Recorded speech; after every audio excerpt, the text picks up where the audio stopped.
Hey, I'm Alex Radical from Board Game Co. and today I'm reviewing Dodos Riding Dinos from Draco Studios. Dodos Riding Dinos is a 1 to 8 player, yes, 1 to 8 player racing game as players grab their, dodos riding their dinos as they race around one of 4 possible maps. You're going to have the map on the table, the other side of the map of the table, which I'm not going to show you yet. We're going to have this fantastic snow map. We're going to have this ice map over here, not ice map, this is the snow map on the other side. We're going to have the space jumping map. This is a fun one. You're going to be jumping across the board and trying to flick your way through it. And then the reverse side of this, we also have a fire map, which is going to deal chunks of damage to the various players as you go through the game.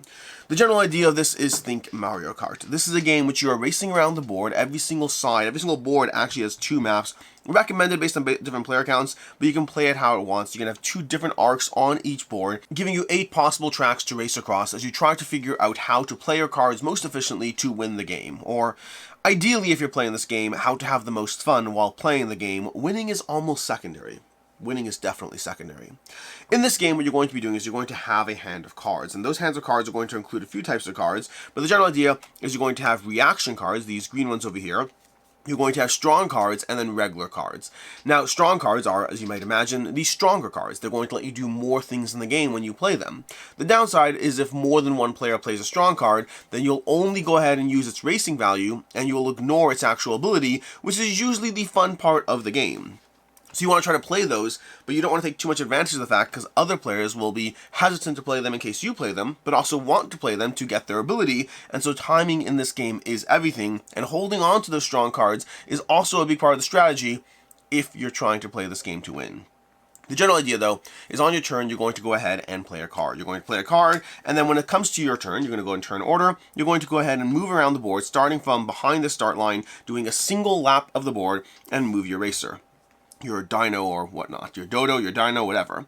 So you're going to go ahead and grab it, and you're going to go 1, 2, because that's how much movement there is. But then this says take any card of your choice from the discard pile. Honestly, a terrible card to play as the very first move of the game, because there is no discard pile. I probably should have looked first.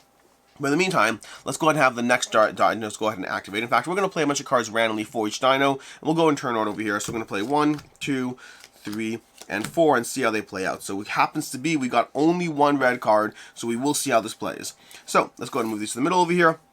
Next dino is going to go ahead and go 2, 1, 2, and then throw 2 bananas of 1 damage. All hit racers must go back 2 hexes.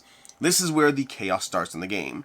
You see, there are 5 different ways to deal with various projectiles. You're going to have the log, and the log gets rolled from the top of your racer. You have to open up and extend your hand and see who the log hits, like so. Boom, the log just hit that blue dino over there. You're going to have the meteor. The meteor wants to be dropped from a foot above the table, seeing who it can damage. So, for instance, like so. And again, the blue dino got hit. This is a very bad day for the blue dino. You're also going to have the feather. The feather is going to be lightly tossed from next to the table. So, for example, over here, actually, I don't know why I went to the top camera. You want to do it a little further. Feather's going to be tossed away from the table. And again, the blue and pink dino got hit. That blue dino is having a bad day. The egg is going to be flicked from the base of your dinosaur. So you're going to flick it, and the blue and pink dinosaur got hit.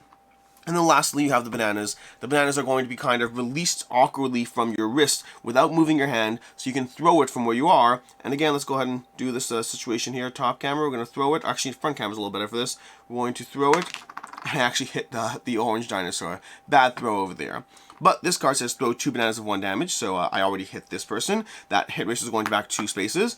And then we're going to go ahead and do this again. We're going to throw it again, and we again hit the purple, the blue, and the pink, so they're going to go back 2 spaces as well. And when you take damage, you're also going to be starting cards from your hand. You have a limited hand size, and while you'll be drawing cards at the end of your turn, when you run out of cards, you're eventually going to have to move back 3 spaces. So in this case, the card has an effect because it's making people move back, but it's also moving a card from their hand, which will eventually make them move back even further. From the next card, we're going to go ahead and do Dino Jump. Roll 1 die and advance that amount. So this next dino is going to go 1, 2. Actually, I think the next dino is actually the blue one because that who was in turn order. We're going to roll that die, and it's going to advance another 2. That's 1, 2. We're going to have Shooting Comet. We're going to have the pink dinosaur, that's whose turn it was, do Shooting Combat. We're going to roll 2 dice and advance that amount. That's going to be 8. It's going to move 8. 1, 2, 3, 4, 5, 6, 7, 8, and then take one random card from all races you pass, and they take 2 damage. So all these races along the way, because of the positioning of the pink dinosaur, they're all going to take 2 damage, and you're going to take a random card from them, which means they all have 1 card less, and pink has a huge hand of cards. Then lastly, we have this dinosaur over here, which is going to simply move 2, and then draw 2 cards from the deck, giving them more options and more of an improved hand size to prevent them from, well, losing all the cards, which they've already lost some from damage, and from that pink dinosaur passing them. That is a typical round of Dodos riding dinos.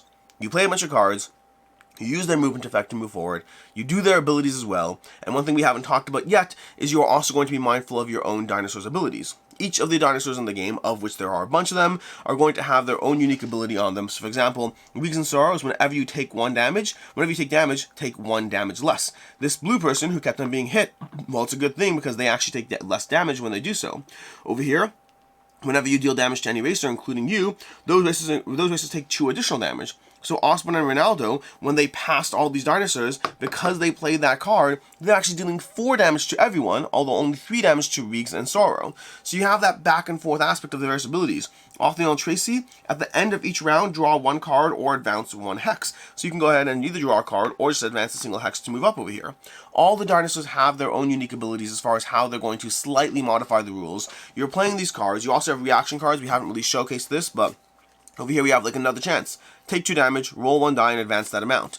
We have Mega Blocking. Cancel the effects of the last movement card played. Its owner takes 2 damage. That could have been an incredibly good card to play against the Shooting Comet, especially considering that he would do 4 damage to every single person he passes, although maybe I'm willing to suck up that damage because everyone's going to take 4 damage, and maybe I should use this when it's a card directly against me instead. And so you have all these cards played. You have this giant stack full of cards, all of them giving you powers and abilities as well as movement as you attempt to ultimately complete a lap of, well, tracks, a single lap. As complete a track going around the board a single time across one of 8 possible different tracks on 4 possible different boards.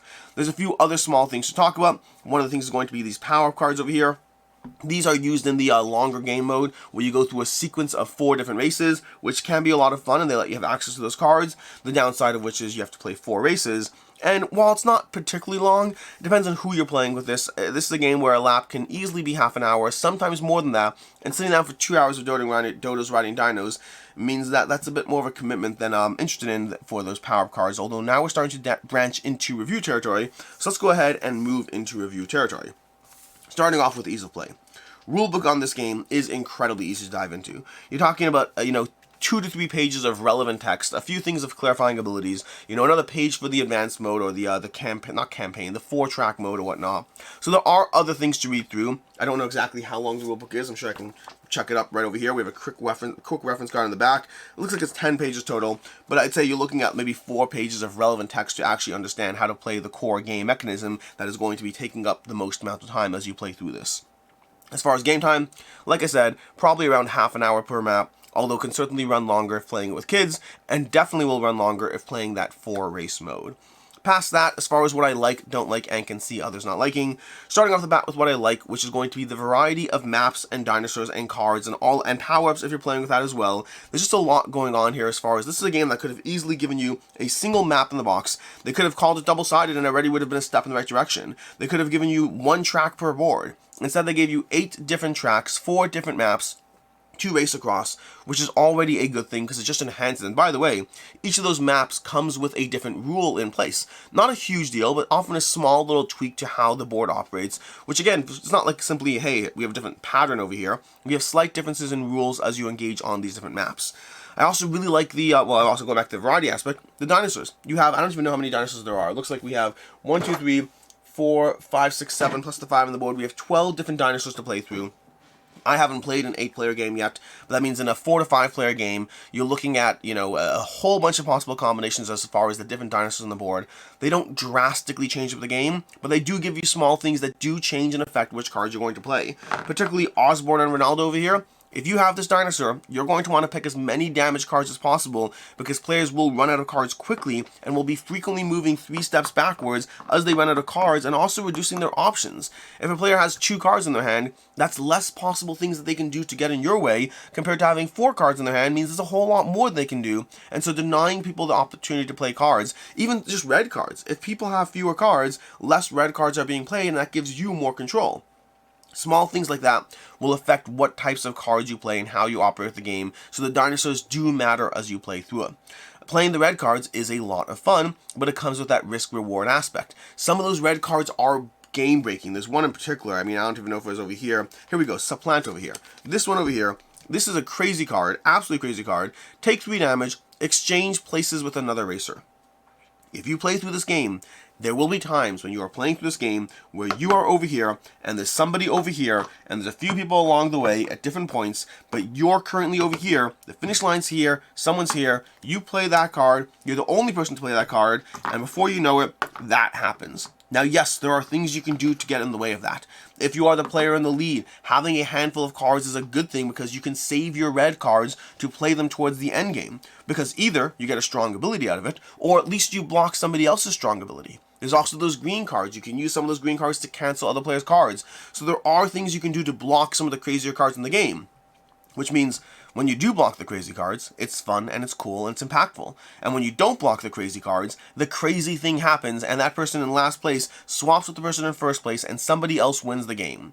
Which in a longer, more serious game could be frustrating. In this game, it just adds to the chaos and the fun of the moment. Playing those red cards, they are insane. That sample card you play, that you saw me play, where you have the dinosaur in last place advance past everyone, dealing 4 damage because of their ability to every single player and stealing a card, that is insane, assuming no one stops it. And so you have those crazy moments in the game in either direction, either having super powerful moves or the feeling powerful for stopping a super powerful move.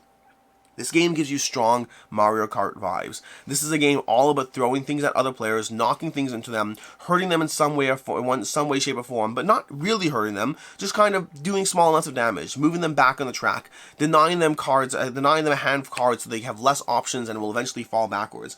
Different ways of having these things roll across the board, and it gets harder and harder as you have things like this board situation right here. If I'm this player trying to hit the red dinosaur, it's going to be harder. I missed that over there, because that's going to happen when you roll a log. Maybe if I drop a meteor on it, I managed to knock it on the rebound. I have to double check if that works. I think it does. I can go ahead and throw a banana at it, and missed, and now there's a banana closer to the camera. I can flick an egg at it. Let's see if that will get me any kind of traction. Oh, well, that went much closer to the camera. Also, side point for those correcting me, you're not supposed to do this, you're supposed to do that. That is true over there. And the last thing, I can try to toss this feather at it. Let's see if that will hit. I managed to hit the dinosaur with the feather. There's different ways of throwing things that all have small impacts. The cards will tell you what the impact will be, and the item has its own way it's being thrown. And obviously that lends itself to a lot of potential expansion options as well, in terms of different ways you can have crazy things being thrown across the board with different rules and restrictions. The game just has a fun vibe to it. As far as things I don't like in the game, first of all, I don't love the fact that the power-ups get locked behind that 4-race mode.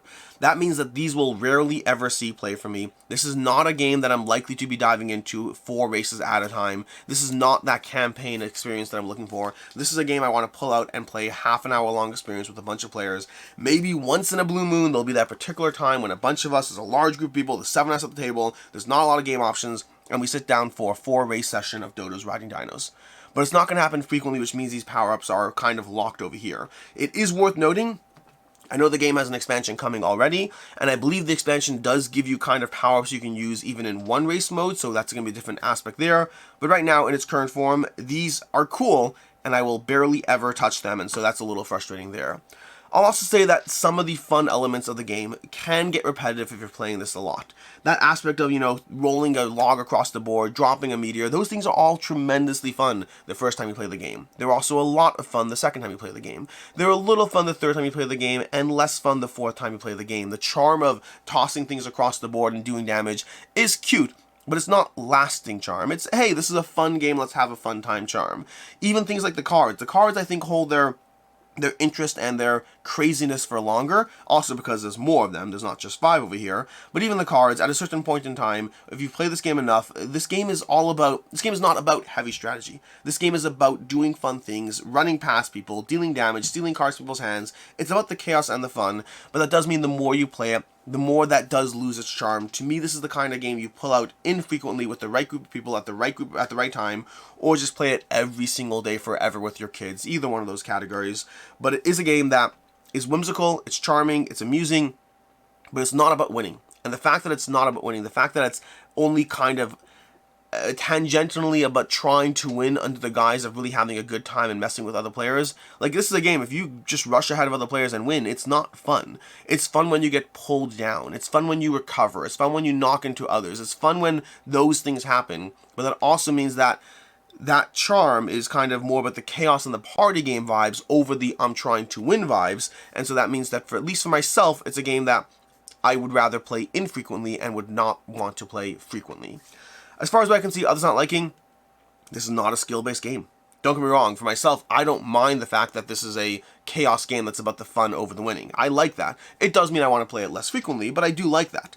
But if you're walking into a game saying, hey, I want to be able to play this game well and win, that's not the game you're playing. This is a game of chaos. This is a game of messing with others. This is a game of having bizarre cards get in your way. And even though there is strategy you can try to engage with to mitigate those crazy things happening to you, there's things you can hold on to, there's cards you can play, it's still ultimately going to be a game where across the course of the experience, unfair things will happen, and that is the kind of game it is. You have to be okay with that, or this is not a game for you. I mean, even that card that we showed you, you can swap cards, swap place with another person.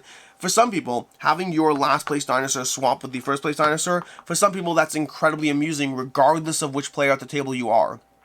For others, it's not incredibly amusing if you are the person about to win. I fall into the first category. If you fall into the second category, this game may not be for you. As far as final thoughts on Dodos Riding Dinos, I like this game, and it's a lot. It's a lot of fun. It's a heck of a great time. It's just about the chaos and the randomness, and it's just fun. But it's fun with the caveat that, to me, it's more of a party game. It is very group dependent. Again, either kids or group dependent, depending on who your group is. This game will give you laughs. It will give you good moments. It'll give you fun card plays. It'll give you all of that. But ultimately, to me, it is a, hey, I want to have a good time experience, and not a, I want to have a, I want to try to optimally play around the game. Which is, again, not a bad thing, but I would say I'm someone that, for me personally, I'm someone that even within my party games, I do try to prefer to play strategically. I like Codenames as one of my favorite party games because Codenames does have thought behind it. It's both a party game while also being very focused on how you can tie things together. And that's one of my favorite party games for a reason. To me, I like Dodos Riding Dinos. It has its place in my collection, but it is the kind of game that's going to be pulled out less frequently because of the type of game it is. For me, it's a 3.5 out of 5. For what it's doing, one of the best games I've played, while also being very focused on the chaos above anything else. As far as other game recommendations, first of all, if you're looking for something that leans into the same kind of chaos, but at least for myself, a bit more strategy and engagement in the process, Tiny Turbo Cars from Horrible Guild is a great game that very much has some of these same vibes, a little less chaotic, a little more strategy, which is a lane that I like being in. And then secondly, if you're looking for a racing game that's amusing, but less chaos and a whole lot more strategy, Cubitos from AEG is a dice-building racing game that can be a lot of fun and very variable as you try to race your dice cubes across the board and ultimately win the game.